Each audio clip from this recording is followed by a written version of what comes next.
তারপর সে জামগুলো ফ্রিজে দেখো এত মিষ্টি জাম, একটু মিষ্টি জাম খেতে খেতে মনে হয় বানরের কলিজাটাও মিষ্টি হয়েছে। তারপরে বানর কলিজা টেনে দাও। তারপরে হচ্ছে বানর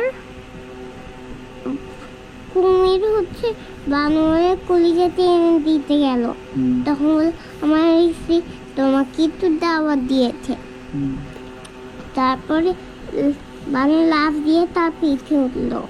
তারপরে পানিতে ভাসতে ভাসতে বলল আমার স্ত্রী আমার কলিজাকে চেয়েছে। তখন সে তো অনেক ভয় পেয়ে গেল।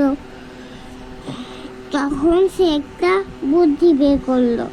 ও তাহলে আগে বলবে আমার কলিজা তো ওই জাম গাছের উপরে রেখে এসেছি। তারপরে হচ্ছে চলো আবার ঘুরে নিয়ে আসছি। তারপরে আবার ঘুরলো নিয়ে আসতে। তারপরে যে বাদনটা লাফিয়ে উঠলো আর নিচে নামলো না।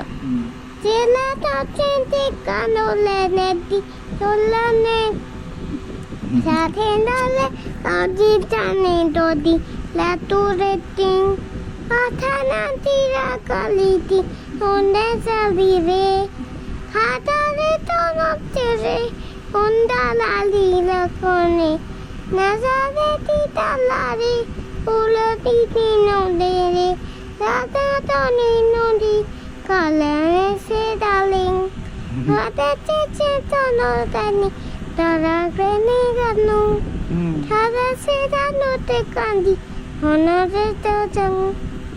তারপরে শেষ।